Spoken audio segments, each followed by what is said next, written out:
What's going on, ladies and gentlemen? This is Manhood Mindset on WVGS 91.9 The Buzz, and we back just like that. I know it's been a long time since y'all heard me come on here, but I had to handle some stuff. What's going on with you, Big Chris? Man, life is great, bro. We blessed, man. We got our energy, man. We got our abilities, bro. I'm happy.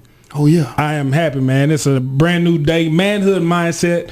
Zany Zoo Radio. Zeta Delta Delta Child of Omega Psi Phi Fraternity Incorporated. We're Manhood Mindset. If you all do not know what this show is about, it's talking about black male mental health and just encouraging people to have that conversation about anything that may be affecting us in a positive, negative light, or is just neutral and we just don't understand exactly how to work our way through it. We're trying to have that conversation with you, in front of you. You know what I mean? So if you got any people that's out there that need some help, some upliftment, tell them to tune in. 91.9 The Buzz. We're on Facebook Live right now. If you look up Christopher Pugh, I know we got Demetrius Houston in the house. We got Dale from Riverdale in the house, man. So it's going to be a powerful show, man. We pre-gamed a little bit. Y'all in for a doozy today, bro. Oh, yeah. For sure, man. And speaking of that, I heard you talk about light and positive energy. Now, before y'all jump back, you know what I'm saying? I'm not pushing no kind of religion on you whatsoever. This is something that speaks to my heart, speaks to my soul. It comes out of Luke 11, it's verse 33 through 36. And it's about energy and the light within yourself. And it says, no one lights a lamp and puts it in a place where it will be hidden or under a bowl. Instead, they put it on its stand so that those who come in may see the light. Your eye is the lamp of your body. When your eyes are healthy, your whole body is full of light. But when they are unhealthy, your body is also full of darkness. See to it, then, that the light within you is not darkness. Therefore, if your whole body is full of light and no part of it dark, it will be just as full of light as when a lamp shines its light on you. That's real. It's so real. That's real, man. We got a special guest in the house tonight. I would like to call him a legend, man. Real cool individual, very knowledgeable dude, man. I know we didn't rehearse that, man, but I mean, I got a lot of respect for the dude, man. So what we're going to do is ask you to introduce yourself so the people know exactly who you are. My name is Demetrius Houston, and I'm from Statesboro, GA. Born and raised, This is kind of my topic here, this manhood show. I feel like it's something that can be used to do some great things as long as folks can keep an open mind and understand that it's opinionated. This is my opinions and your opinions. If we can, coexist, we can get along and show nothing but love to each other. Most definitely, man. So, I mean, let's just go ahead and get right into it, shall we? Let's crank it up. All right, man. So now, the verse that you just read, what does that mean to you? We'll bounce back. Bounce back off what you're going to tell us, and I have a nice thought about what I want to share about it. But why did you pick that verse? What does that verse say to you? I wanted to start off because I wanted to, I'm growing in my spirituality and my relationship with the Creator, and with doing it on this show, I was wanting to be very careful not to scare anybody away or feel as if I'm pushing my religion and my beliefs on them, but at the same time, I feel a duty to share what saves me and my soul. Okay. Without trying to offend anyone. I picked that because I felt that it was useful, but it was broad enough to touch anybody, regardless of what their religion. And I refer to the light as energy, positive and negative energy, as it's talking about the light and the darkness. Right. And the eye, to me, is a representation of the soul. Okay. So when you have positivity in your soul, is going to shine through you. Okay. But if you have darkness consumes. Okay. That's right. Okay. So for me, it's just, hey, if you believe in the Creator the way I do, it's a little bit more to it. But at the same time, just in a broad generalization of it, it's really just stay positive. Right. And don't let the negativity of the world defeat you. Gotcha. That's true. Negativity can be a poison. It could also be a plus. It's, sometimes negative things that happen towards you can help you walk into the light. Right. And so we have to be thankful when we go through hard times. Right. When we go through good times, you be thankful then too, because just because the sun is shining eyes don't mean the rain is not coming. Right. But, a lot of people, they live their life based upon what they've taught, what they're taught by their ancestors. And I'm going to say it like that because from where we are right now in this country, that is what the biggest problems we have is opening our eyes to see that change has come. and either you're going to get on board or it's going to go right around you. Okay. That's just what it is, because energy, like you said, the light, energy is positive, negative. Mm-hmm. All right? Mm-hmm. Just like you got a car that you go outside, if you can disconnect one of your battery terminals, it won't crank. Mm-hmm. Wow. You know, just like you and me and everybody else, I'm positive and negative. Yeah. Yeah. You know, because I can on some days I can be the most nice person you meet, then in some days I can be a straight, you know what? Mm-hmm. Wow. Just being honest, you know what I'm saying? So I feel like the change that we can bring to our communities, it has to be done from, first of all, self-check. Right. You know, you got to get in that mirror and see yourself before you can start pointing fingers at other people, talking about what this one doing, what this one preaching about, what this one, you know, and all that is, it's a problem within our communities. First of all, it's like we got to check ourselves first. Right. Because it's a movement going on, definitely. And it's for the better of everybody, not just black people, for everybody. Mm-hmm. But if you don't see it and you constantly coming up with your negative views of why Colin Kaepernick took a knee. Right. You know, or why certain ones won't stand. Mm-hmm. And you want us to understand why you feel the way you feel, but not trying to understand why these people are doing what they're doing. Right. And especially when they come straight out and say it's not about being disrespectful to anyone other than the injustices that's going on towards my people. Mm-hmm. You know, I got family members in the military. My grandfather was in the military 20-something years. You know, 30-something years, Respect. something like that. My uncle, my best friend, man, he was in the military 20 years. Right. You know? So I know what they put on the line. I know what they gave up. You know, sometimes things they go through it cause family issues. Mm-hmm. Folks don't want to hear that. See, they don't want to look at that side of it. The human side. That's right. So, and then you got people that's around them that has to deal with that. Mm-hmm. And then they wonder why you got discord in families. Mm-hmm. You know, that's just one area. You know, you got other things that go on that has been done to us, to our communities, that were not fair, in my opinion. Right. But then at the same time, we contribute to some of the same things that's not right. In what ways? I would say, more so than anything, it was our resources. Okay. You know, we don't spend with each other. Understood. You know, it don't take a rocket scientist to see that. Folks will say, well, where do you get your insight from? Where does it come from? Mm-hmm. And I'd be like, well, come from a long life of having to do things sometimes that you wasn't old enough to do, or by the rules that you shouldn't be old enough to do. Mm-hmm. But you have to, and you have an old soul. You ever heard that before when they say you got an old soul? Yeah, most definitely. Yeah, I was born with that. Can't help that. Most definitely. I think one of the things that stuck out to me was that the light is supposed to be seen, right? Mm-hmm. And I know a lot of us, we have a difficulty walking in our purpose because our light is inconvenient for a lot of people on this planet. Mm-hmm. Right. And I'm a firm, I haven't met everybody, but I'm pretty sure if you were created with a purpose, I'm pretty sure there's some light in there somewhere. That's right. Now, it probably got dimmed because of life experiences, the things that you probably been going through in your life. And you know, every time you try to shine, something tragic happens. So you're like, you know what, I'm gonna just cut this off. Let me just go through life and I'll be all right. Just one day I won't be here no more. Right. Yes. Some people think that way. And I'm not too mad at it because sometimes trauma will make you just shut down. You know what I mean? Yeah, that's just that energy that already understand who you are. Mm-hmm. They don't want you to succeed or become who you are. So you turn off your light because of others can't understand your light. Exactly. They don't understand your light because they are in the darkness. Right. So they don't understand light because they never saw it. Wow.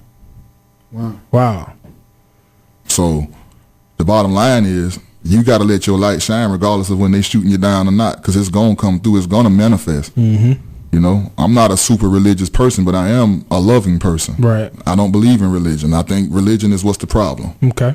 But I believe in love. I believe in showing everybody the fairness. You know what I'm saying? Even when I've done wrong, I would like to be the person to get it right. Right. You know, because I'm not perfect. That ain't what I'm sitting here saying by far. Understood. You know, but that light, man, that light is tricky. You can't be afraid of it. Mm-hmm. You can't be afraid of it, because to be honest with you, without that light, we wouldn't be where we are now. That's true. That is true. You know, look at everything from all groups of people on the planet has went through some things as far as, you know, slavery, Holocaust. You can just go on around the globe and just point out things. There was forms of genocide or whatever that they went through, and they still here. So if it was meant to wipe you out, you would not be here. That's real. And you have to learn to come from that. You have to sit back and put it in your head that, look, they can't hold me down. Right.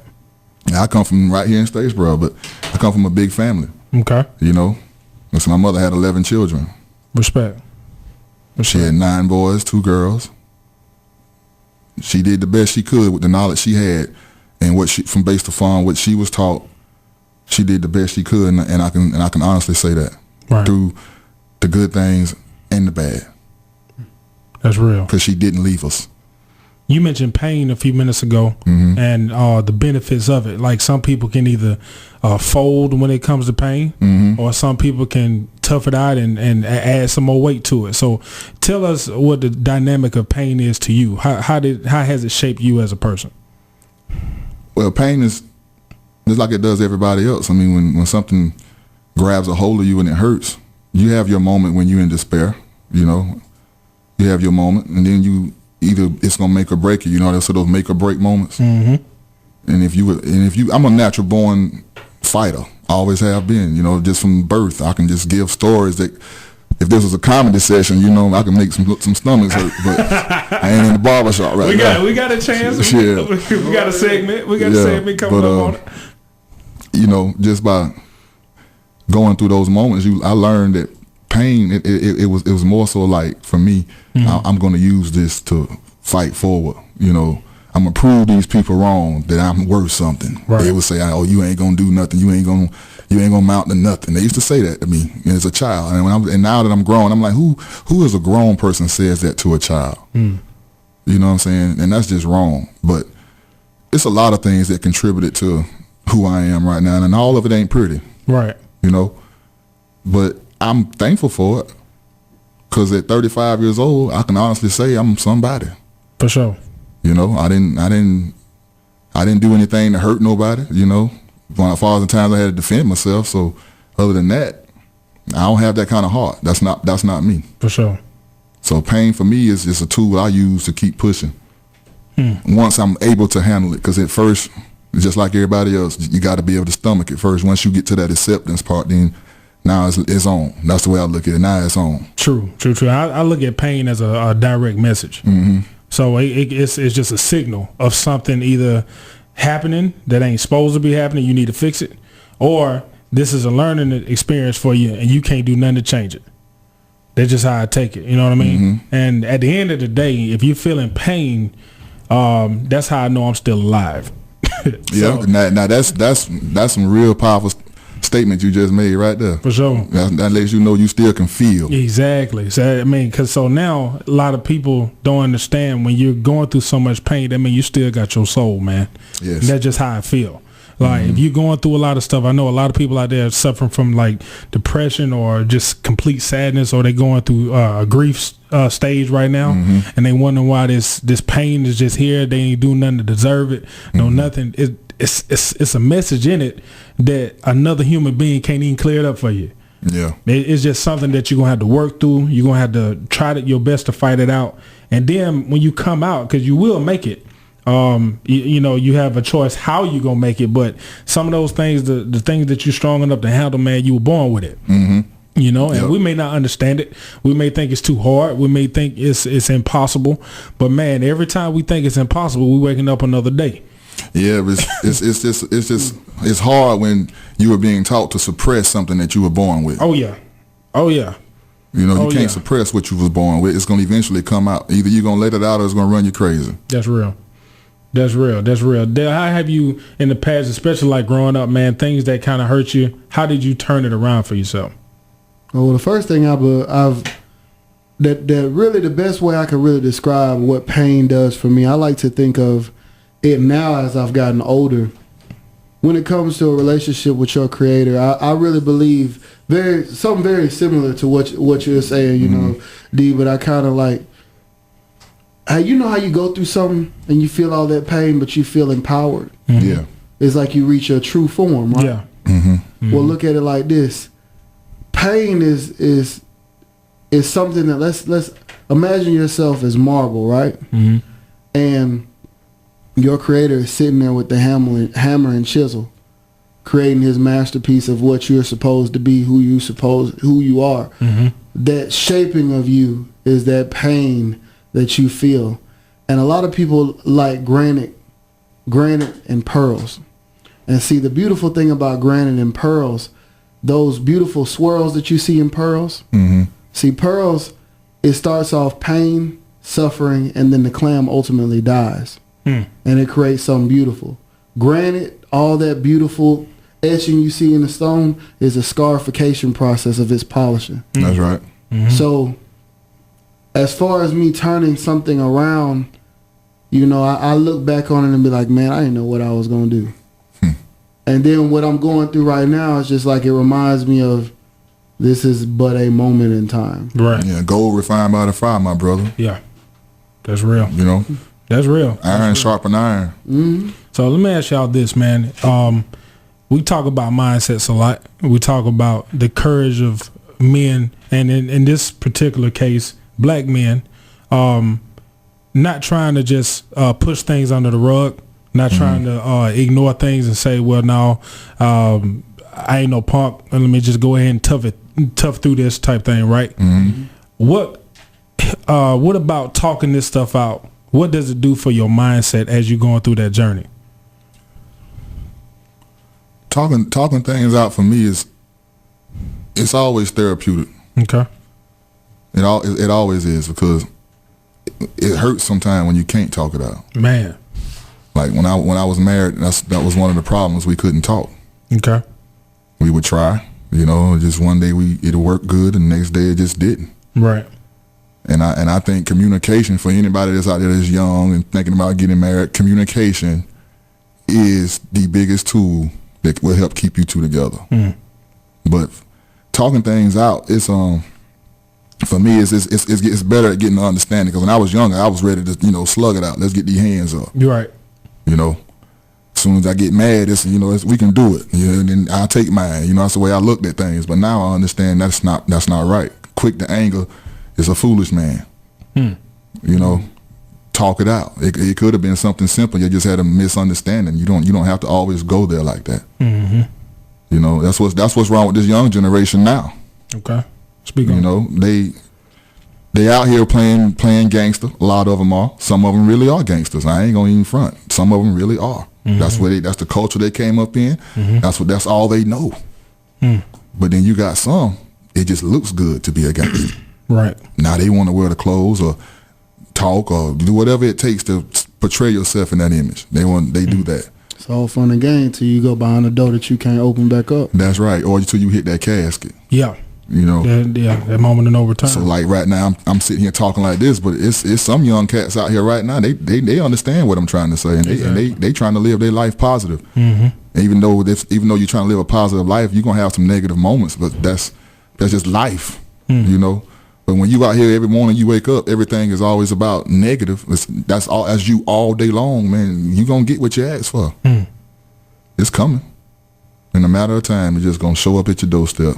So what I'm hearing from y'all say, man, is that sometimes the lack of communication, it can put you in a place where bad decisions are very easy to make. That's correct. That isolation. You know, we talked about that a couple of shows ago. Oh yeah. So now, like when people are actually going through what they need to go through in life, we had somebody just chime in on the show and said, pain is your wilderness experience. Without pain, there is no destiny. Exactly right. Right. And that's Pastor Sharp, man. Shout out to the bros, man, who's chiming in. But that's a really good point he just made. Yeah. Because without that experience, man, if you're going through something, that means you're actually progressing. That's one thing I had to get in my mind. If you're going through, that means you're not stagnant. Yeah, it's that when you're comfortable, you ain't growing. Right. You know, when you're going through something, you know you finna go to another level because that's right. You progressing even when you don't want to. It's like that. What that hurt you going through is like, I don't want to go through this pain because whatever it just caused me to hurt, whatever situation is, I don't want this to happen to me. Exactly. But without that happening, you're not going to the next level. Exactly. So that next level where you will be happy once again because now you have learned something and there's something else better waiting on you. So when you get to that level, what hurt you in the beginning, it's something you can laugh about because now it don't hurt no more.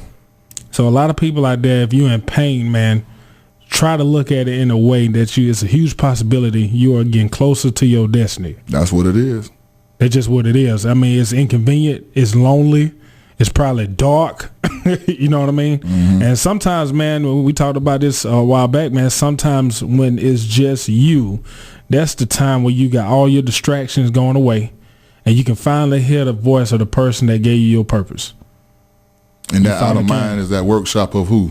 Confusion. You know, confusion. Exactly. And I also want to say this, and it goes along with it, but in a different way. Please cry. Yes. Heck yeah. Yes. You got to. Please I had cry. My moments. I ain't ashamed to tell it. I'll tell it right here live. Looking, I was in that right there, ball up in the middle of the room, bruh, crying. Cause you got to. Cause it's, whatever you believe in, I really believe that tears are tools. Yeah, man. Cause you release a tension that's, I really can't. Science can't describe it because it's a spiritual thing. It's like your soul is full of hurt and your eyes empty it. And it's just you be surprised what you can get through if you cry. Yeah, man. You just don't know. That's really the gateway to recovery. You finally let it out. Yeah. You ain't holding it in no more. You let it out, and then when you stop, when you finish, you just get up feeling refreshed. Yeah, exactly. And it don't mean you weak as a man because you had to cry. A weak man is one who won't cry. Right. That's one who won't. That's what a weak man is. A weak man is someone who don't understand what emotions are. Right. You know, don't know how to open up and just be who he is and afraid of people judging them and all that. That's a weak person. A strong person takes whatever he going through, whatever is causing him to feel this way, he put it on his chin or on his sleeve and he wears it. Regardless of what the masses say about him. Exactly. He ain't got nothing to hide. That's right. I mean, I always looked at it, I ain't gonna say always because as a kid I didn't understand, but I see it now as tears of the sweat of the soul. You know what I'm saying? You know how when you work out every day and you sweat. Now, if you working out vigorously and you ain't sweating, that means something wrong. That's right. That means there's something going on and your body ain't cooling off. So when and we just talked about that the eyes are representative of the light that we possess, right? And so when that light is going through a whole bunch of different things, those tears are the result of it. And if you don't let them things out, man, you could black your light out. It's part of life, man. Yeah. That's just what it is. Yeah.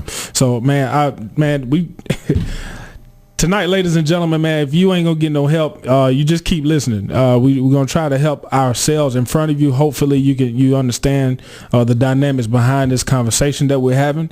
We just encourage you to have enough courage to talk to somebody. Talk to somebody, man. Increase your mindset, increase your level of understanding about who you are as a person. And not only that, be man enough to understand who's different from you. Just because you don't agree don't mean either one of y'all are wrong. That's right. You know what I mean? Perceptions. I mean, I know a lot of people say perceptions are reality. I ain't gonna lie. Perceptions are variations of the truth. Whether you ain't never seen it before, you need to know it exists. Exactly. At the end of the day, because you can still learn from something you disagree with. You know what I mean? Yeah, that's so true. Yes, sir. I agree with that. And in a slight way, I disagree. Because in one of my classes, it was media representation. And there is a perception. Your perception is based off what you go through, what class you fit in, what society is. Your perception in some form is constructed. That's right. So it's your perception, your reality, and then there's actuality, which is the hardest thing to find because what you're looking at is skewed by what you've gone through. For example, a quick example. Let's say, this is the quickest thing I can think of. Hope nobody's offended. Let's say you like, hey man, look here, man, I never date a promiscuous girl or whatever. They just no good, man. They'll never understand how to love, or anything like that. They the trash of society. Then you meet then another person, he may have met a girl who used to be promiscuous, who changed her whole life around, and she found worth in herself and changed what she had going on, but you're condemning her for her past. But that dude is happy. Yeah. And she know what it takes for him to be happy, not necessarily in the physical point, but she been hurting within herself, so she recognized hurt and knows how to heal it. But see, your perception of it is that she is nothing. Okay. His perception is she is everything. The actuality is she was broken as a person, just like everybody breaks in a different way, and she healed herself. Exactly. But you can only see it from where you stand and where you've experienced life. That's like the mindset. When you come from wherever, we all come from. I'm just gonna go back to high school, right? And the ones who, male or female, who had this name for themselves as being out there, what we'll say just out there, okay? And you see them 20 years from now, and you still looking at them through the same lens as who they were back then, not knowing this was a child, this person was young. They probably done evolved. They done learned. They could be done learned from who they used to be, and you steady condemning them from who they used to, from the past. I feel like that's the most unfair thing ever, because the people that do that normally are the biggest hypocrites, because you want me to look at you in a different lens, because you had stuff that I knew about you too. Exactly. But you don't want me to look at you, you know what I'm saying, the same way that I used to. You want me to change that for you, but you can't do that for me. Right. Exactly. Right. Right. So that's one reason why we so divided. That's a major reason. It's because too many people want to be chiefs, and they don't understand how to lead. A great leader learns how to lead from learning from another leader. He cannot learn how to lead learning from a follower. Wow. So we need to go ahead. Let's go ahead and go into a break, man. We got some probably some cool music coming up. I know we Crit fans. I think we need to. I'm gonna get some time, man. We need some good mob in there, man. Okay. I'm feeling really Dungeon Family. You gotta give me a playlist. I'll make sure it happens. I know. Yeah. I'm gonna just go and get those CDs out the briefcase, and I'm gonna just DJ everything that everybody's just gonna have to know who Big Rube is, who CeeLo Green is, everybody. You know what I mean? Them boys raised me, man. Exactly, bro. Exactly. That's my everything when it comes to just saying who my ultimate hip hop fan. I'm up to hip hop fan is good in my man. Yeah. Outkast, man. Them cats, Dungeon Family raised me. Yes, sir. Yes, sir. Even when it was times when you ain't have an uncle around or pop ain't around. You listening to music, you know what I'm saying? Music would take you somewhere. Yes, sir. And those guys, when I was a teenager, they took me there. Yes, sir. Yes, sir, so, man. And I still listen to this day. Exactly, man. So, Dale, man, take us out, man. We're going to go to a quick break. Yeah, I'm going to do something a little different. All right, normally people don't know me for listening to this particular artist, but there's something about this song that I enjoy. All right. So we're going to bring it all the way back, you know what I'm saying? Just a couple of years, we're going to play that Crooked Smile, J. Cole. We'll be right back. Manhood Mindset on WVGS 91.9 The Buzz, and it's better this way. Yes, sir. Welcome back, ladies and gentlemen. This is the Manhood Mindset. WVGS 91.9 The Buzz, man. We're going to go back to the song, I promise. Nah, it's all right, man. It's just anything Crit or anything from the South, honestly, man. I'm a South person, man. That song really make you, like, if you play that song before a performance or a presentation, you feel like everyone is beneath you when you walk into that room. Right. And it just speaks to Southern. I'm not saying exclusively to Southern people, but have you ever noticed that, like, when you down someone and they be like, man, I got this here. You be like, all right, bro. All right, bro. Yeah, when you look at your spade partner and we're like, you said you had 5, right? Man, I got it. Okay. All right. Okay. However, they have all the aces. And you throwing out 4 of hearts and 3 of clubs. You know it's gonna run out. What them 5s? I got this here. Now we gonna get up from here. Exactly. All right, man. So, well, ladies and gentlemen, welcome back to Manhood Mindset. Zany Zoo Radio, Zeta Delta chapter of Omega Psi Phi Fraternity Incorporated, 91.9 The Buzz. We have a special guest in the house this evening, man. We got Demetrius Houston from Statesboro, GA. Very special guest, very knowledgeable brother, man. And we just gonna really talk about who he is as a person and his mindset on several different topics. All right. So we mentioned a few moments ago about the music, and we talked talked about Goody Mob, and you said about some of the lyrics that you heard from Goody Mob served as a mentorship for you, right? Yeah, as growing up, it did. It was things you at first I didn't understand what it was talking about. Exactly. Okay. You know, when you hadn't been exposed to it, as I kept living, the music growed on me more and more. Mm-hmm. You know, at first I was just listening to it because everybody around me that was older, they would, this, that, knew this, that, you know. Yep. So I'm listening to it. And them beats. Yeah, you know, I'm listening to it, and for the most part, I understood what they were saying, but I didn't understand the meaning behind it. Exactly. I know what word he just used, but, you know, the spirit behind the words. Yeah. As I got older and, you know, you go through your situations in life. Exactly. You start to put it together and you start to see what they was trying to show you back then, but they say you plant the seed and let it grow. That's you true. Know what I'm saying? So as you grow, it grows with you. So what you heard from them, did they inspire you to do any type of artistic expression? Well, I mean, I was always a lover of music from the time I was put on this earth. Gotcha. Okay. You know, and but I have, you know, several people that I've looked up to growing up outside of them that was influential on music for me. Mm-hmm. It was something that it was God given, and it's something I'm going to use to help uplift people.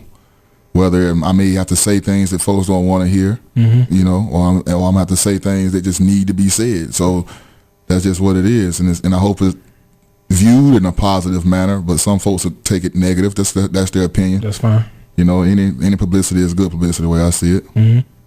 But at the same time, you know, my music comes from my heart. I have no reason to be chasing dollars for me to speak on the microphone. You know, right. I feel like I don't have to do that because I'm creative. Right. You know, right. I don't care if 15 people say I like that song and the rest of the people in the world say it's trash. Hey, I'm happy to hear them 15. Got you. Got you. That person who will be listening to your track, what would you like for that person to leave with though? Like your purpose and your goal behind making that track. What do you want that person to say after they listen to it? But I learned something. Okay. Period. Because the purpose behind each track is different. Mm-hmm. You know, the reason I make each track is different, but the purpose is to teach something. Learning objective. Yeah. Okay. Okay. All right. Dale from Riverdale, what music do you listen to and why, bro? It really just depends. Right. A lot of people don't know this about me. I love country music. For sure. To me, I just see if you get past all the commercialized, you know, let's get down here and party, pick up some girls, some women, beer. Mm-hmm. If you get past all of that, man, I just, out of all the music that I've listened to besides soul music, it's like one of the other few genres that I've been exposed to. I'm not saying there's no other one out there, where it's like they'll express all of their emotion. Yeah. Whether it's hurt, you know, whether it's happiness, whether it's confusion. Even sometimes it gets spiritual when they singing about God. So I like that, and I just, you know, I'm a Southern. I wouldn't say I'm a good old boy because they can have a different meaning, but yeah, yeah, definitely. Yeah. But you know what I'm saying? I love the South, and I love everything about it, even its negativity, because it's kind of made me who I am in a sense. But that and a lot of old school music, like a lot of Marvin Gaye, because you know he spoke about what a lot of people don't know is, you know, everybody my generation, when they think of Marvin Gaye, they think of like sexual healing and right. That's the popular song, or the popular songs that got your grandmother to give you your mom. Yeah, it's not real. If you really think he talked about a lot of different things, how the world was changing and suffering and stuff. You just spoke like of a lot of people's head. What you just did. Yeah, he did. People were like, but, he talking about grandmama doing stuff. Yeah. But you know what I'm saying? So no, big mama, no. I like to think that I'm diverse in my music, right? And I feel like my experiences in life are diverse. So I like for it to match that. Bert from 08, the great 08 from Zane the Zoo, man, said, name some country artists then. Chris Young. Okay. Brantley Gilbert. What's another one that I like? Josh Turner. Also like, what's his name? That's the same song. Rodney Atkins. Trying to think, he kind of put me on the spot a little bit. But as far as, I listen to a lot of Josh Turner, and I listened to a lot of Chris Young. I listened to a lot of back in the day. What is his name? Well, I love her. But I love the fish. What is his name? What is his name?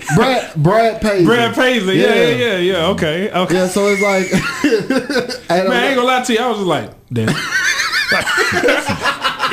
Is he going? Yeah, a little bit of Alan Jackson, you know.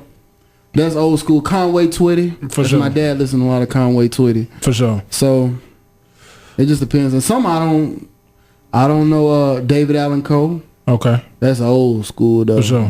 For sure. You know, I ain't gonna lie to you, man. When I first got exposed to Earth, Wind and Fire, I literally just sat in the corner of my room and I was just like, no one told me this. Like, I just started speaking to people in the house. I was like, so y'all didn't tell me? They were like, oh, you got Earth, Wind and Fire? Like, don't smile and touch me. I had to get this from outside the house.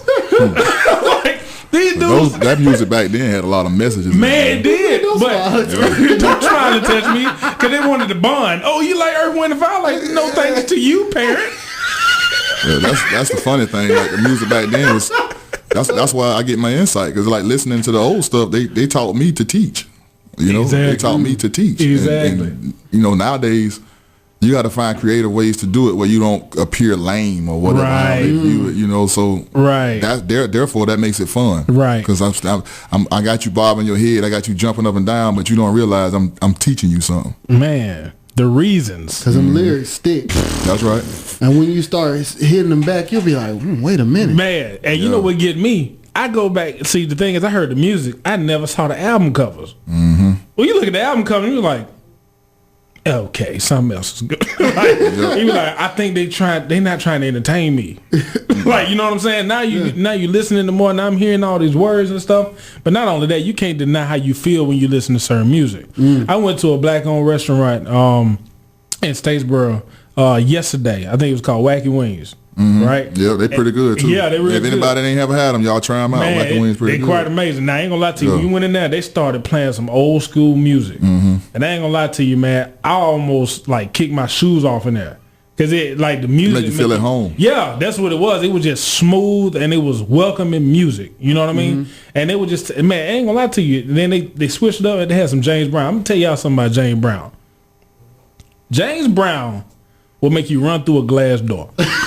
I ain't gonna lie to you. Man, I ain't gonna lie to you. Like, he'll get up, and you think Lil Jon was a hype man.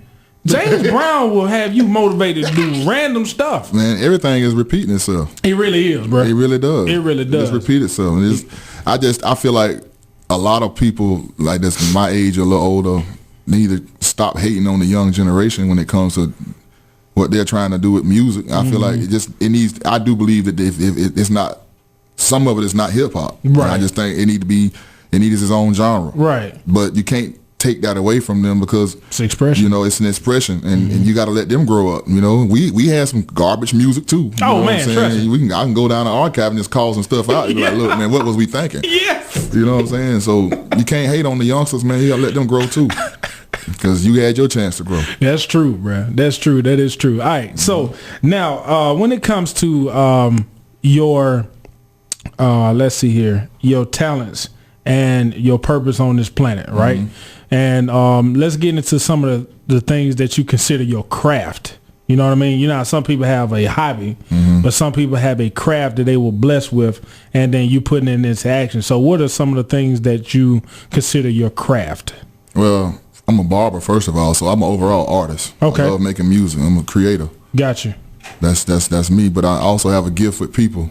Okay. You know, I know how to relate to folks just by using personal experiences, and I've been taught just through life that you are capable of doing so much more if you open your mind and broaden your horizon, and you are so much more than who you think you are. You don't have to limit yourself, you know, because when you do that, then you, like I said, you smother in that light. Don't be afraid of walking towards it, because that's when you really reach your destiny. Right. And I'm on the path now to reach my destiny. I'm not there yet. Right. But I'm on my way. Right. And that's just simply because I haven't given up, and I strive every day. Right. To continue pushing to do what I want to do, and what I want to do is what my father want me to do. Exactly. Exactly. When I learned to let his purpose be my purpose, life become a lot better. Like when Chris said, the more you walk with God, the harder it is to scrape your knee. That's right. Because he ain't going to let you fall. Exactly. Now, let's go ahead and talk about that, because we talked about this briefly before we even started the show. What's the difference between a God and your father? A God can be anything you put in the way of your work that you worship. It can be a woman. It can be a car. It can be anything that's idols. Any idol could be a God. The Father is an entity all by itself. He created what we see. And they say, well, I for those who may say they don't believe in the Creator, well, look around. And all you do is go outside and tell me how that tree come out the ground. Nature don't need your belief. You know what I'm saying? Yeah. Nature don't need your vote. Scientists say they can. Well, I can create a seed and grow a tree. Yeah, but can you create some dirt? Yeah, make some dirt. That's what I want to see. Yeah. Show me how to create water.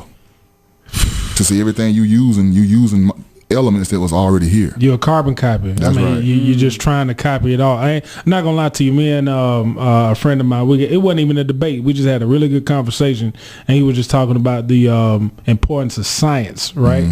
And I asked him. I said, "Well, what's the difference between art and science, or creation and science?" And he was just like, "Well, you need science. You know, you just can't just have things just out there and can't prove it." And I was like, "Well," I said, "How about this? What if science was just the attempt to understand creation and art?" Which that's what it is. That's your attempt to monetize it, or to try to put numbers on it, just so you can put it in its place. I feel like a lot of the people who are doing the research actually love just doing research. I think so too. You know, and I just feel like the people who are standing over them use their research for their own personal gain. Exactly. So it's nothing wrong with gaining knowledge. You know what I mean? But I think sometimes people put science over that. Look at some of the things that people may be going through in the education system, right? There was a time where people took art and music out of the schools, or at least wanted to, right? One or the other, right? And so what they wanted to do was make sure that, hey, we need more science, technology, engineer. We need all of that, but none of the kids could be expressive. That's right. They couldn't have any creating a robot. Exactly right. So now we can get so science driven that we forget the creation part of it. Because if you stifle out the creation part of it, you won't have anything to study. You just won't have anything to study. You will have a whole bunch of obedient workers who are very, very good at following orders. Yeah. You know, when you look at society, you got to work, regardless if it's the system you're working in. Because without getting up, even if they say we had no Georgia Power to go pay, or no bills to pay, period. That'd be good. It would be. It would be lovely. But you still got to get up out that bed and go out in the woods and find something to eat. That is true. And that's still work. That is true. You know, so you weren't born not to work. That's just fact. And folks need to get that out their mind. If they think it could be that way. If that's the case, then how are you going? You know, your living situation. Who built that house? You know what I'm saying? You didn't build it yourself, right? And if you didn't have that, you living out in the open. So is there? I like what you just said. So is there a big difference between work and having a job? Because you can have a job and not necessarily be doing the work. It's a big difference between work and like with me. I feel like when I go to work, it's not work, because I'm doing something I love to do. Yeah. You know, when I go to that barbershop, it's like I'm in a whole nother world right now. Right. So I don't feel like that's work. I feel like that's something I love to do. So I'm getting paid to do something I love. I put like this too. If you're a barber, you own your craft. You're not necessarily hoping to clock in so somebody can pay you for your craft. I just hope they don't create no robot that can come and cut a better fade than me. Man, that'll be strange. Yeah. He'd be like, man, what happened to my head? We forgot to charge the robot. Yeah. you know what I mean? Why my neck got all these cuts on it, or the blade went dull on my robot. Exactly. So let me ask you this.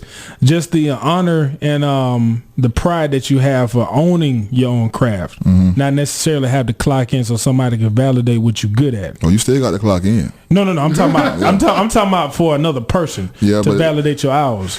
Well, to be honest with you, working for other people, it gave me the discipline to be able to run my own business. Cool. Because just because nobody is standing there or putting that pressure on you, saying you got to be here at a certain time, or you got to clock in and get to work. Okay. Don't mean that the importance isn't there. Yeah. So you got to do that. And if you don't, you won't have a business. You know, that's the worst thing in the world. Not to interrupt you, be like, "Hey man, I'm looking for." You ain't seen them all day. Oh, okay. Yeah. Yeah, but see, one thing about my craft, it be days like that when you might have sat around and hadn't done much, and you might just run out to the store or something. Somebody will come looking for you. That's why you got to have your stuff set up with your numbers, and people can reach you and Facebook and all that. But at the end of the day, man, working for yourself is pluses and negatives. Yeah. You know, when that week's slow, you can't look for no backup. You know what I'm saying? You got what you got, but when it's busy, you got to make sure you put something up. That's real. You know, That's it's just about having the discipline to do it. And it wasn't easy. It hasn't always been easy. I'm just being real. I've made mistakes within working for myself. Understood. You know, and in time, I'm hoping to do better. Right. You know, that's just what it is. There's no excuses. You're learning. Yeah. You're learning. I take pride in knowing that I can be my own boss with the knowledge that I have and the craft that I have. Obviously, I'm good at it because I've been in the shop since I was 18. I've been cutting hair since I was 8 years old. Wow. Yeah, I'm 35 now. Right. You know, so at the end of the day, this is just who I was born to be, and I'm happy with that. When you first started out having your own, how did you get through either any doubts or insecurities or any type of fear that you experienced? Is that fear, like we were speaking about earlier, that fear that I had was, is it going to work? You know, I got a family I got to help take care of and all that, but I knew the business. So since I understood that I knew the business, I just stepped out there on faith. I just went. You know, I found a place.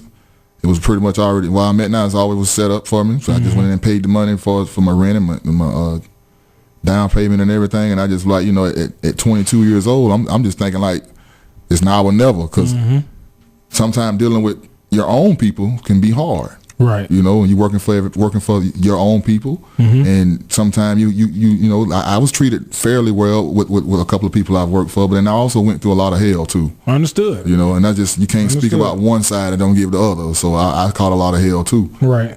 But when I got to my own place, I knew that all I could do was just step out there, because there was so many other people depending on me. Right.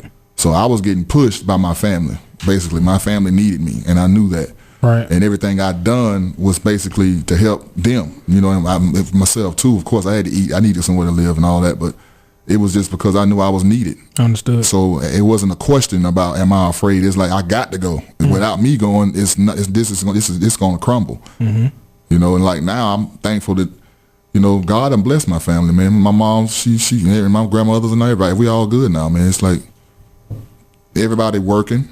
They got their own business or they're in college. Right. You know what I'm saying? And no one is locked up. Right. Nobody is in trouble on no craziness. You got, you know, it's the younger generation that my family turned now, and they trying to do what they got to do, and I'm proud of them. That's real. So that's real. It's something that you do, and it's out of love. You don't see your residuals until later on. You don't understand that you are doing something that's sending other generations forward. Okay. My nephews and nieces now, and my kids, you know, it's their turn. Right. But the foundation work that was laid a long time ago is the reason why it can be like this now. Right. So with my brother, you know, my brother's an icon, man. He plays for the Kansas City Chiefs. What's his name? Justin Houston. That's what's up. So a lot of people don't understand what it took for him to get where he's at. You know, they look around and see when, you know, the contract he signed and all that, but man, that boy, he stayed in the gym, and this man worked hard. He works hard. Like right now, he's coming back off his ACL injury, but he works hard. That's real. And he has a strong faith system. Gotcha. You know, he believes in the Creator. That's something I don't have to just sit here and say for him. I know this because he gets on to me. Right. He'll call me. We have those man-to-man talks. I call him. That's how my family is. We can iron sharpen iron. You know, when you slipping, we gonna let you know. Yeah. You know, it's not a such thing as because I let you know something. Or I'm trying to help you get right, and you turn your back to me thinking I'm mad at you or I don't like you. It's like if I didn't love you, I wouldn't tell you this. That's real. So that's how my family is, man. We tight like that. We can have an argument today, and then tomorrow we ready to fire the grill up. Grills do things. They bring. I'm real, man. I'm the worst argument ever, man. And the only thing we did was just fire some coals, and we was like, "Look, I'm sorry about earlier." But I'm gonna go ahead and season the turkey leg. For real.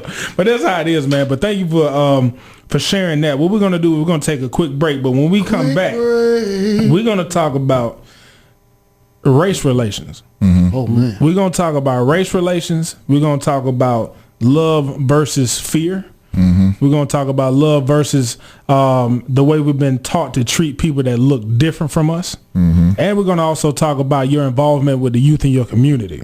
Because I know you for a while, man, and I remember the times I saw you speaking to the youth. And anybody who want to reach out to the youth, we're going to get into your mindset of what you know what works when you talk to younger generations. All right? Big Dale, take us out, bro.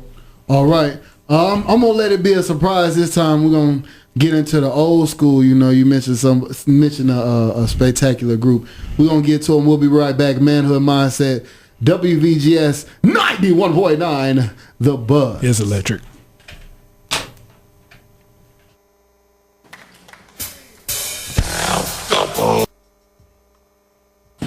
All right, ladies and gentlemen, we're back. This is Manhood Mindset on WVGS 91.9, The Buzz. You want to bring it right back on in. Man, every time you say 91.9, it's like you power cleaner.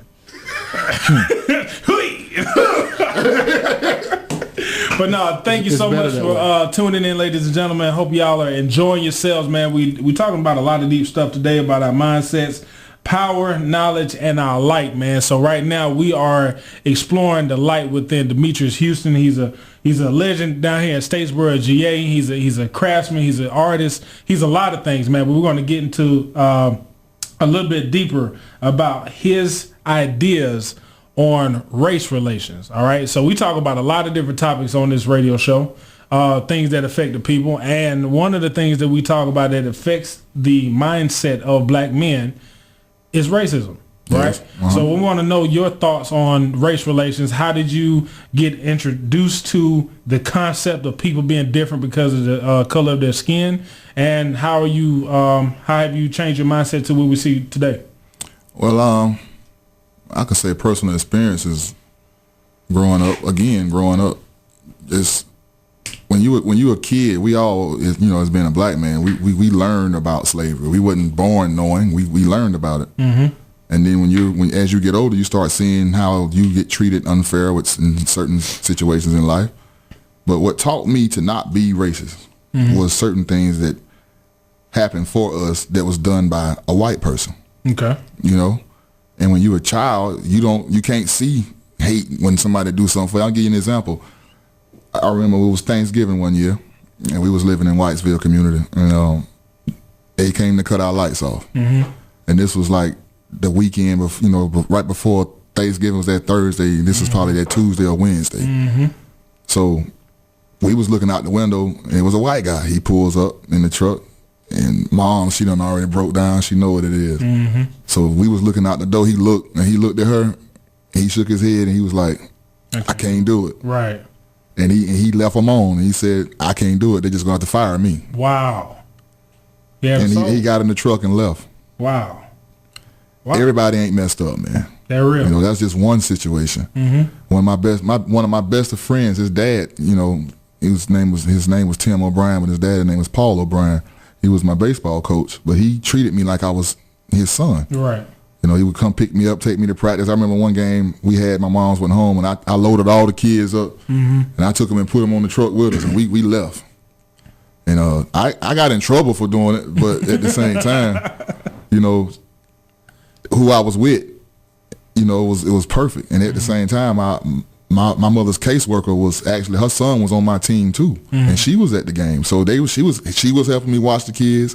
My coach's wife was helping me watch them while I'm on the field. But I'm like 11, 12 years old, and I got Justin, Jared, all of them, Jasmine, all my baby brother, they all with me. Right. And Moms, I seen the car pulling up, I knew. I said, it's gonna be on and popping. Right.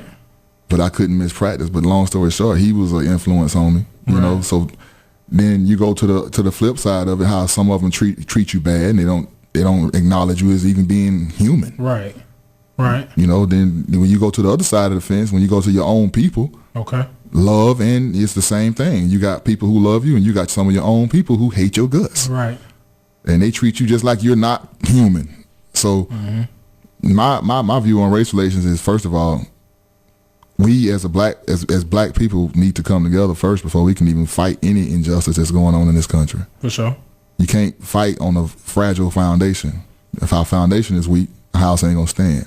House divided will surely fall. A country divided is gonna fall. So that's what's happening right now. We falling apart from the inside out because of hatred. We talked earlier before we started the show. We talked about the divide and conquer scheme behind racism. Can you elaborate on your thoughts about that? As far as like anything that can divide people and how it is used. Like you just already said that a nation divided is going to fall or has a huge chance of falling. Yes. So how is it used? Well, it's always, I mean, anything like that is always used for somebody else's come up. Okay. You know, if you implementing tools to bring down our people, it's got to be a come up for you, because if it's a come down, then why do it? So ain't no benefit in it. That's right. There's no benefit.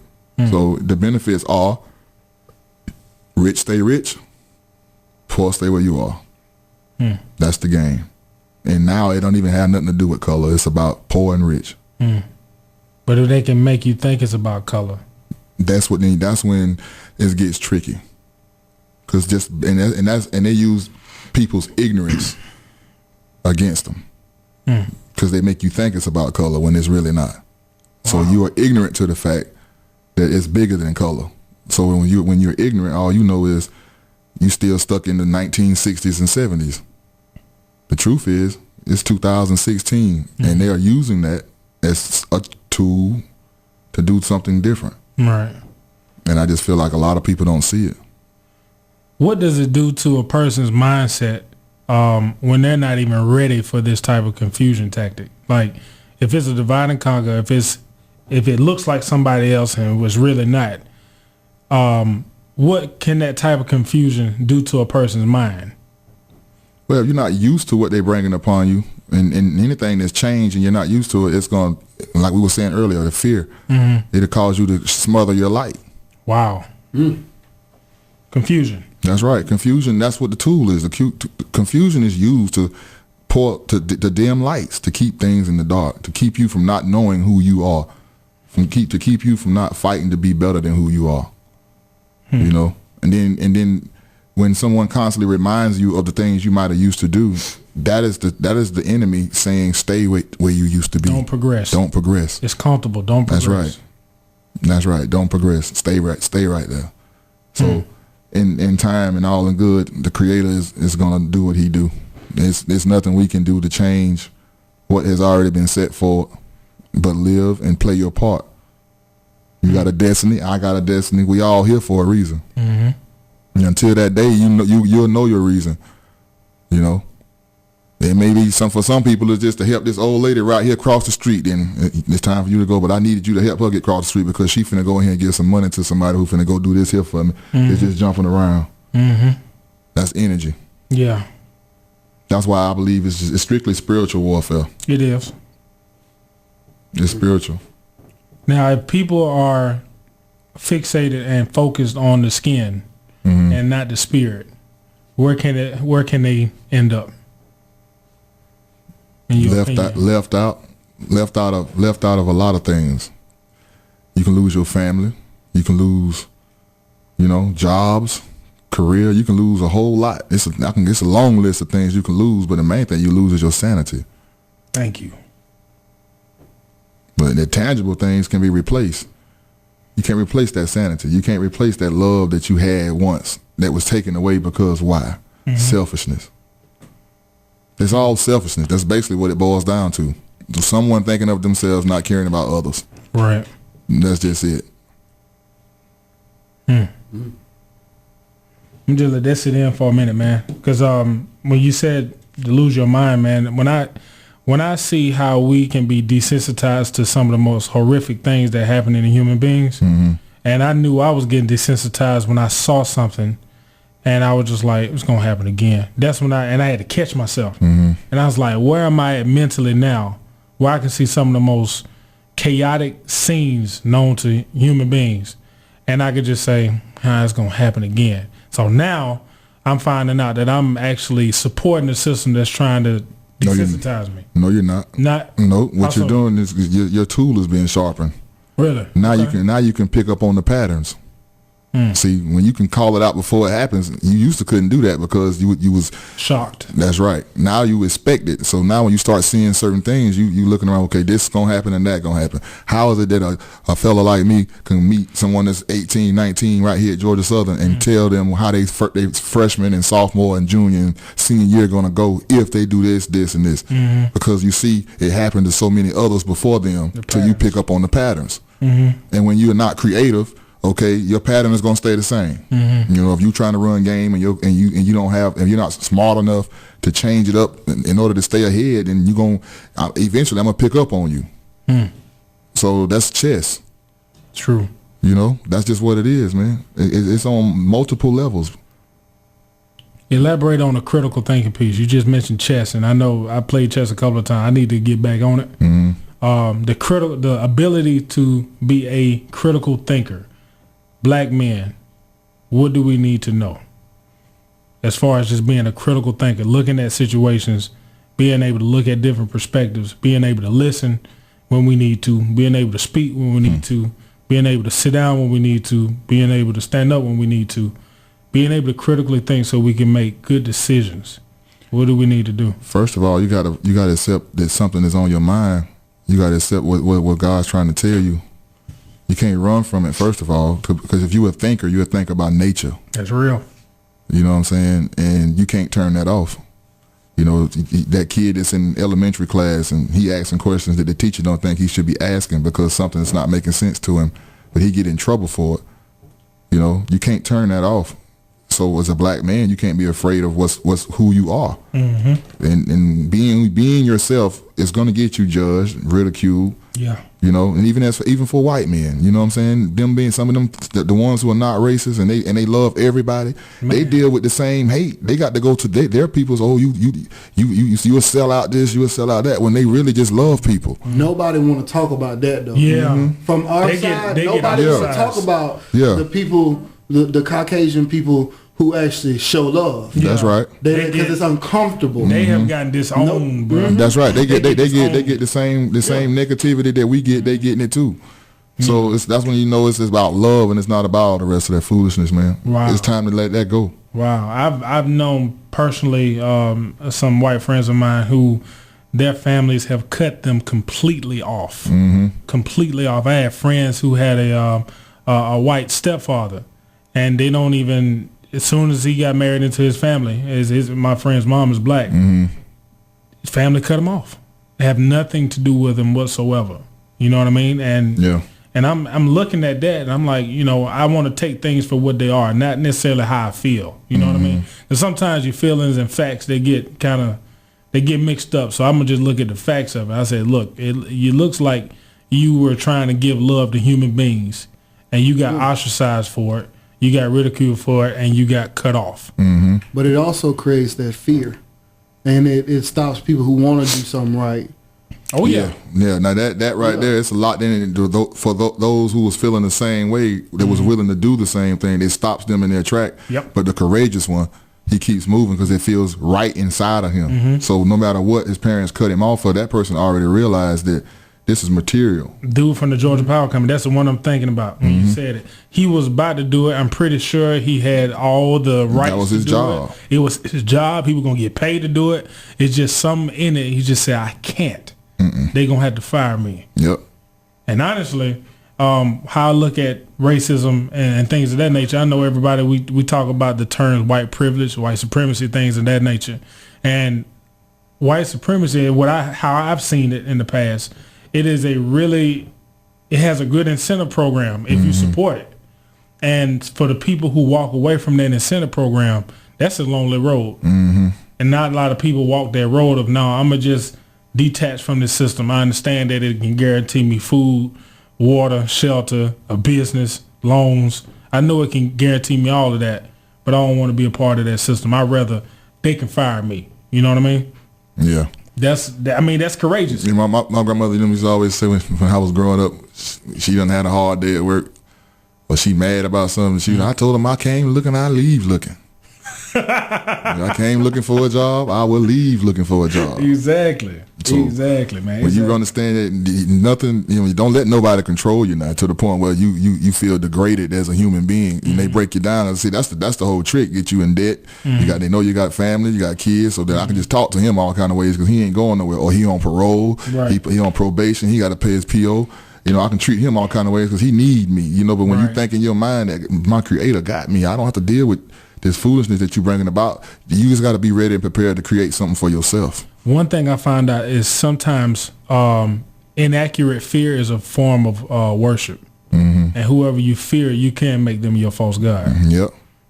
Because you basically get you putting all the power in their hands. You basically submitting, saying they control you. They got more control over your life than you do. Right. And out of worship, I don't see where it could really benefit people who belong to the Father like that. I know sometimes some people can worship certain things and they got all the things that you think you want.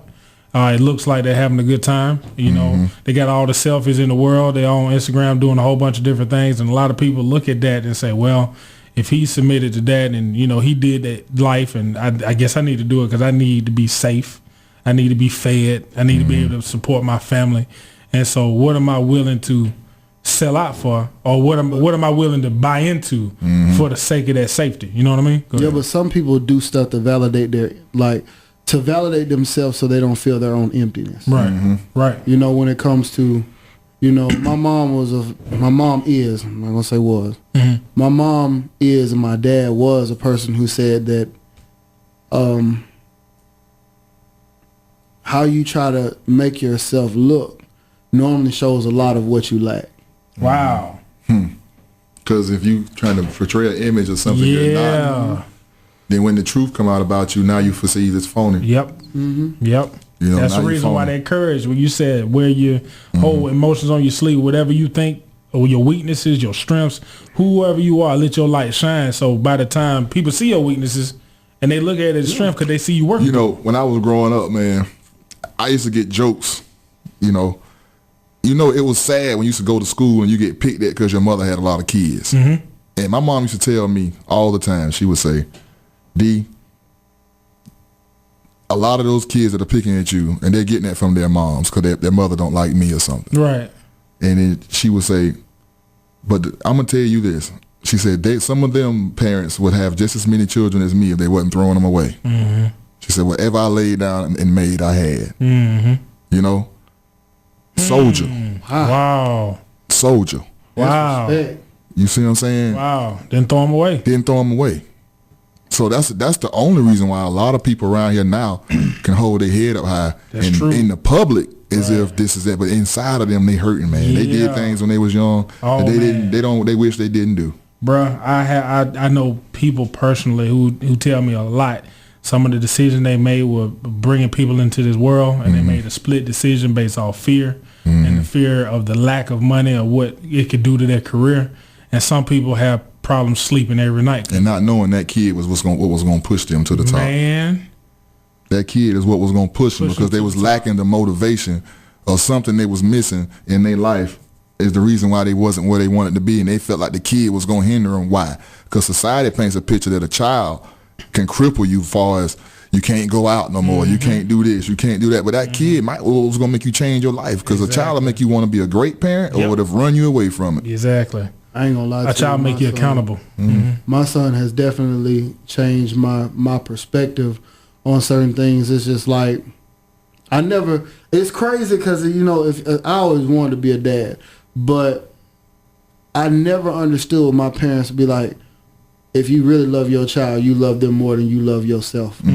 You could be sitting in a messed up situation and people could be talking about all kind of things they gonna do to you or put you through or whatever, and you be sitting there and you be like, well, damn, which we can't say on the radio. I just want y'all to know that. All right. Like, well, damn, well, what is my son gonna do? Right. Like, man, I'm finna kill you, shot. But I got kids. I never understood that when people, in movies or in media, you be like, please, man, I got kids. Right. Before I had a son, I was just like, that's right. And? What does they got to do? You got something to live for. Something else to live for. Something else to live for. You had something to live for then, too. Something else, It'll change you if you want it, if you let it.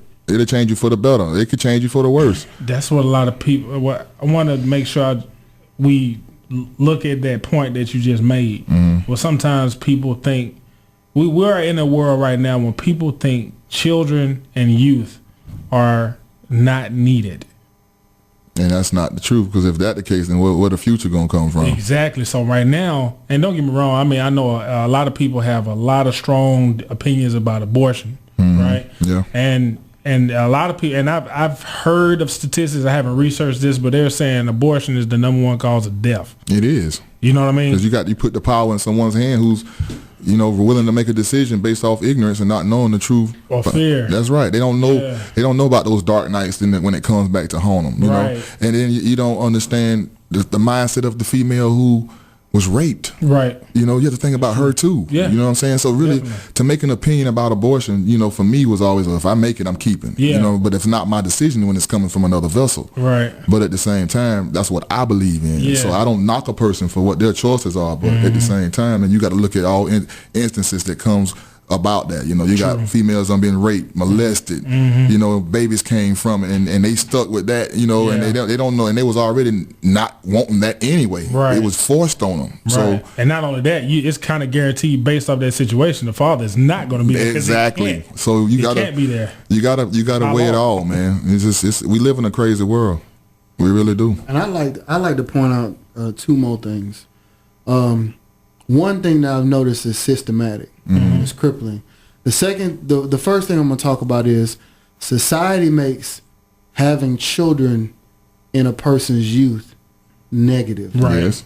When it's a maturing thing if you do it right. Right. It actually has more responsibility to you, and it develops a character that only being a parent can have. And I was looking at birth control. Why is there so much stuff about birth control? Why is that the agenda? And how it's normally pushed to us. Exactly. But here's the thing, though, right? At the same time, I don't think it's a coincidence that it's publicized that black people are either on or need Section 8. And they know that in certain areas, black people use Section 8 housing and EBT cash and stuff like that. But the requirement for the woman to get it is that the man is not there. Yeah. Of course. Systematic. And that systematically cripples not only the woman, but her children, male or female. Oh yeah. Yep. Who teaches the male child how to be a man? It causes the imbalance. Who teaches the female child what her worth is? The male. You take the male out of any family, and I'm not saying women that you're not important, but you take the male out of any household, you cripple. Man, the bottom line is a woman can only teach a man what a woman is supposed to teach a man. Yeah, that's it. And that takes nothing from a woman that says she did her job. Exactly. Round of applause. Exactly. But certain things a man got to be in place to do. You know what I found out, and that this is not meant to be an overgeneralization, right? But I know a lot of people, including myself, who were raised in a one parent household. There are some things about communication between a man and a woman that you miss out on because you don't see it in a house dynamic, in a house full of love and responsibility. Right now, you can look at TV, but they actors, right? Yeah. You can go to somebody else's house, but they ain't your parents. They ain't got your blood in them, right? But when you at home and you don't have one of those parents, you don't see the dynamic and the communication and a disagreement. But love seeing the closest to some odd people get to that is watching TV. Exactly. I mean, I looked at Family Matters. I'm like, Carl, don't do that. Like that's how I used to do. I like Steve go home so they can make up. Like I used to be rooting for. Like you said, it's systematic, man. It's by design. Exactly. That's by design, and what they're afraid of is those who's peak game, and they breaking those chains, and that's why they come up with new rules and new things to kind of slow your process down. Right. Slow down your progress. They implement new rules and things to kind of make you pump your brakes a little bit. So. That's just what they got to do. But really, though, to be honest with you, what God got, what the Father, the Creator got planned, is nothing they can do to stop it. Exactly. They is just whoever is against nature. That's just it. Against nature. They has no. To me, they have no color. They have the spirit. A spirit. Okay, we got a comment real quick. What's up? Casey Filio Wooten.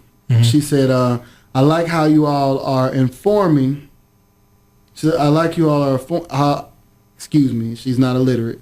I like how you all are informing about the system. Can you guys connect the dots for the audience and talk about how one causes the other?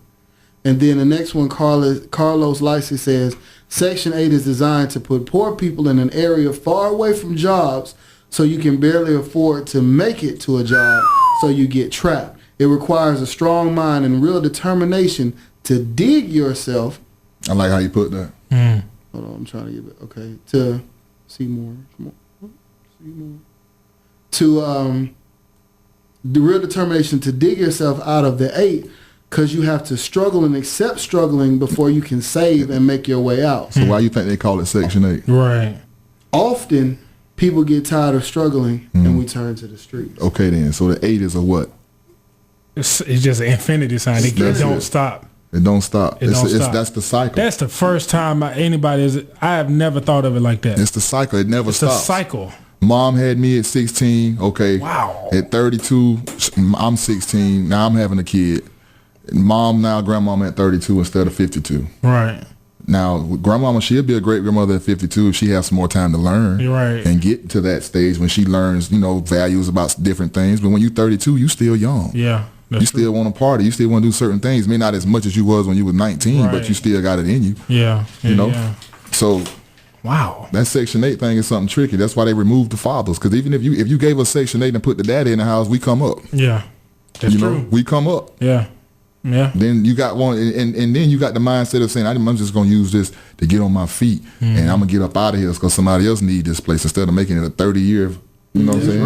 It's real. Not everybody in my whole family live here. Let another family get on their feet. Yeah. That's deep. Now let me ask you this, and we've got about 10 more minutes left. I do want to talk about your relationship with the youth in Statesboro, right? I know a lot of people on campus would like to reach out to the youth in Statesboro. I know a lot of people want to get more involved. They may not know how to reach in a genuine way the Statesboro community, the real people of Statesboro. So can you tell us about your experience of mentoring kids in Statesboro and your advice to the people of Georgia Southern if they want to get involved? First of all, these children are starving for, a vision. Wow. They're starving for it because they're reaching out. But it's like right here in this town, it's very little to do. So that's why it's easy for them to get in trouble. Okay. And I feel like a kid is a kid. I don't like to say a kid is bad or good. I like to say a kid is a kid. They're gonna do some things that are right, and they're gonna get some things wrong. For as an adult, and I think for as students of Georgia Southern that would like to help, I'm in the process right now of putting something together to get a lot of fellas that I grew up with, people who I just met along the way together that's wanting to do something positive, as far as even if it's just getting them at the park, starting AAU basketball, whatever, something positive where they can stay out of trouble. Right. So I believe if it just got to just go out there and be yourself, put yourself in position to be where they are.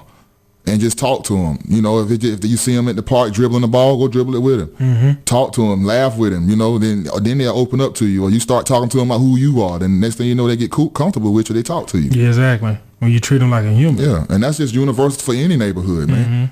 There's ways to reach a kid, and you just can't walk up to a kid and bash a kid. You can't. First time you see him, you getting on his behind about something. You're going to run them away from you. Right. They're never going to listen to you. They're not going to talk to you. They're going to look at you as you trying to be their daddy. Right. Or you trying to control them. Right. So that's the way I see it. If by the first of the year, I believe everything should be in order pretty good as far as what I'm trying to do personally. That's real. But at the same time, don't wait on me. If you something on your spirit or something you see you want to do, you go out there and do it. Right. I don't care if you reach one person your whole life. You tried to talk to 50,000 and only one person heard you. You did your job. And you said something very powerful. A lot of people sometimes they sit back and say, well, what's the right way to do it? There's no right way to do the right thing. No, it's not. You know what I'm saying? So if you know something needs to be done, you got a brain, you got eyes, somebody needs compensated where it's something that may be missing, right? Yeah. If you see a child that's struggling, they need some type of guidance, and they're literally looking at you and asking you questions, right? Exchange some information for them. You know, I believe in one of the sayings in the Bible, and they say, "When you in Rome, speak as the Romans speak, or do as the Romans do." Because if I'm in the hood and I know this is their culture and this is how they talk. I got to relate to them based upon what they know and how they perceive it. It's about respect too. That's respect right. their crib. Number one. Yeah. So, and from there, you know, I know several different ways to get my point across. You know, I did this radio show tonight and haven't used any profanity. Exactly. All right. But when I'm in my barbershop sometime, I know some of these knuckleheads, I give it to them how they need to get it. You know what I'm saying? Exactly. I give it to them. I don't bite my tongue. I believe tough love is the best love sometimes for somebody who's already about to kill themselves. For sure. You know what I'm saying? So you can get mad at me all you want. I've had them get mad with me, not want to, don't speak to me, don't let me cut the hair no more and all. But 4 or 5 years go by, they done graduated school, they got the scholarship to go play ball, and they thanking me, you know. And I sit back and be like, I did my job. That's real. It wasn't about me cutting your hair. It was about me getting you to this point right here. That's real, bro. You know? That's real. So a lot of people have misconceptions about even how to talk to the youth. And some people have no idea how to talk to people, first Number of all. one. Yeah. All right. And one thing I found out is kids... One thing I found out, I'm not no expert on kids, right? However, I do remember that I used to be one. All right. Yeah. Okay. I think we all. You see what I'm saying? You know how some people just be like, well, how you know? Like, no. First of all, I respect the children I don't know. Just because they children don't mean I automatically know what children do. You know what I'm saying? That's so when right. you go up to a child, you can't really expect them to not know anything, right? That's right. A lot of people don't understand. A lot of people don't consider the youth human beings. And until we really just acknowledge that, when you see young kids walking, do you know how many people yell at them first? Yes, right. They yell at them. And then when they get defensive and grab something to want to hit you with it, now he's a disrespectful child. Disrespectful. Now you got to call the cops. Now you got to call the teacher. Now see, that was me. That's how I got treated, because I was always quick to defend myself. Exactly. But if you already attacked because people already say, well, you supposed to be seen, not heard. How can you tell a human being who has a voice, who has a thought process, who has knowledge, don't speak? You're a child, right? And I understand about having discipline, right? Having respect. But I've seen children are some of the most abused human beings on the face of the planet. Because they're vulnerable. Exactly. They don't have any protection. A weak person will attack children. Right. Because, excuse me, a weak person attacks children because they don't have the guts to stand up to someone that's just as big as them, just as old as them. Man. They don't have the heart. You know, that's what we call it, heart. They don't have the heart for that. They really poodles. Exactly. They ain't no pit bull in them. Exactly. You know, you sit back and you go, then you'll go to a teenager, like when these guys who's in 20s, mid 20s, 30s, but you got these 14 and 15-year-old cats out here playing gang member to your leadership, and you know what it's going to do to them because you went there, but now you just using them for your personal come up. Wow. You know, you part of the problem too. Exactly. You know, I want you gone. Exactly. That's just it. I mean, anything that's going to kill the growth, it got to go. Wow. You know, and what I'm doing is some of the fellas I'm getting up with is cats I grew up with that got in trouble. Right. They went and did 4 and 5 and 10 years. Right. And now they are out and they're changing that and they changed their life. Right. You know, and they know what it was like to be in there in them dark nights and nobody writing them, nothing on the books. And all the friends who said they cared about them, nowhere to be found. They know. So that's who you get to talk to the youth. Yeah, the people that been through it. That's right. That's where they headed if they don't get this conversation. So you get the people who's been there to be the one to tell them. I haven't been to those moments. Man, and it's one of those things where that's where some of the confusion goes. Some people think they can't talk to kids unless they got everything together. And that's not true. That is not true. If that's what you're waiting on, then you ain't never going to talk to You're no never kids. be able to talk to the youth. But you ain't never going to be ready. Exactly. Honestly, the more messed up you are, the better you are for them. They're going to hear. Exactly, because you got experiences. Man, Number one thing is you got experiences that you learn from, and you can't. It's nothing they can't come to you and talk to you about. I remember in high school we used to have all the "Don't Be Like Me" speakers. And I remember all of them. Now the keynotes at graduation telling me, stuff. Yeah, I like that's cool. The "Don't Be Like" we had to do. Now it's funny. It's funny now, but they used to scare us a little bit. We used to, like it was people in DeKalb County. They used to mess up so bad. They used to be the captain of whatever they used to be bad at. So we had Captain DUI. Like it was captain all this other stuff. Captain felony, captain STD. It was people coming in and saying, "Hey, this is what you don't want," right? And so, but they was like, some of them have been on programs where they have to go and talk to the youth. They make them do it, right? However, you got a lot of people who turn their life around, and now it's their business to do it. Yeah, that program that made them do it. It started out as making them. Yeah. But it eventually become a love. Yeah, exactly. Because they seen it was reaching people, and it helped them change their life. Exactly. And when I was working with health services not so long ago, it was a guy who killed elderly couple by being a drunk driver. He's serving 2 life sentences back to back. However, he goes to college campuses and he's still in his uniform. He doesn't get dressed up or nothing. Come in with his security guard in handcuffs, and he does his entire speech in handcuffs. I forgot his name, but it was something that people have to look at like, wow, this is real. He was just like, no, I was out partying one night. My friend was like, give me the keys. You don't look too good. He's like, no, I got it. Next thing you know, I'm waking up in the hospital, handcuffed to a bed. And somebody's telling me, well, you may not know this, but you slammed your car into a home, and you hit an elderly couple who was just sitting on the couch. You understand what I'm saying? And so when you got that, and now he's speaking to the youth now, right? And if he had to wait until he got his life right, he wouldn't have been. I wouldn't remember that. It took that situation for him to even start to go that direction. You feel me? So I mean, I think a lot of times, and I appreciate you saying that, because a lot of people think they can't talk to people. I would highly suggest that people, if you don't know how to talk to people, and a lot of people know that, they're like, man, I don't know how to talk to people, man. Sometimes my voice come off a little different. Some people think I'm a jerk. If you think that, ask people, man, hey, man, I want to have a conversation with you. What's the best way for me to do it? You don't have to wonder about how to help people. Ask them, hey, man, if I want to help you, what do I need to do? I ask a kid all the time, man, if you want me to help you, what's the best way? If you, it's a kid that I'm mentoring right now, it's LZ. He needs help reading, right? And I said, look, I want to help you. I said, but there's certain things that people do that you don't connect with. If you want to, how can I help you listen to me? Yeah, I don't want you to feel alienated. I don't want you to be sitting there thinking that I think you slow or I think you stupid or something. I want to help you. He told me straight up, he said, well, if you talk about Warcraft, we can get it in. So I was like, give me a week. I was like, give me a week. I don't even know what that is. Is that the blue dude with the horns coming out his chin? It's some kind of game they play, but you know. Exactly. But you know, that makes sense. If that's what his mind is at and that's what he's interested in, you get on that and you can use that as a tool to help him learn how to read. Man, he is reading on a high level, bro. Right now he's reading to the point where he can read really good, but his comprehension is down. So what we're going to do now is picture the characters of World of Warcraft.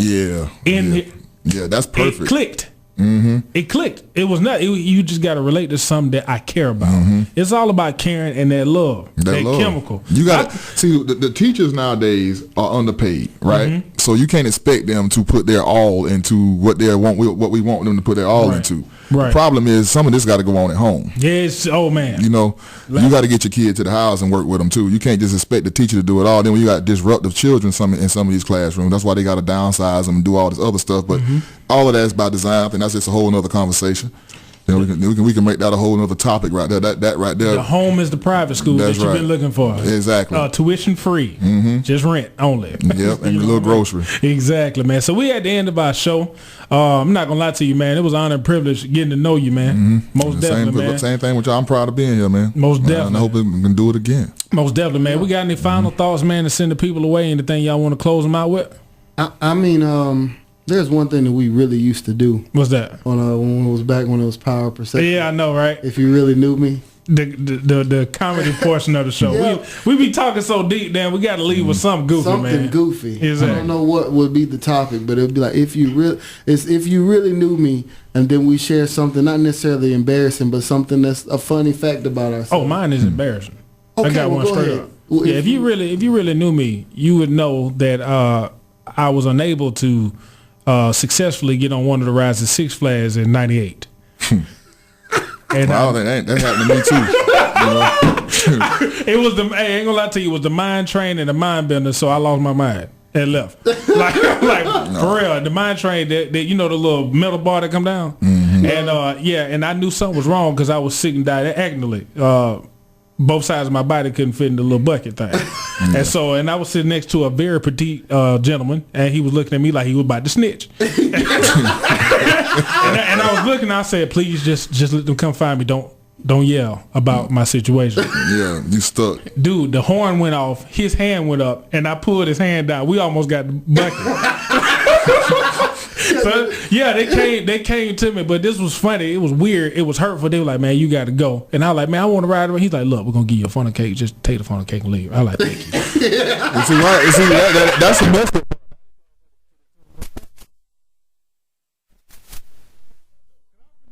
He's like, take your funnel cake. I was like, is that powder sugar? is that the little cherry drizzle? Yeah. Y'all won. Y'all won this. You got this one. You got this. You lucky, man. You lucky. Oh man, I don't even know what to do. We normally do a topic. I don't know. We don't got no topic this time. It's just embarrassing moments. Embarrassing moments. Why not?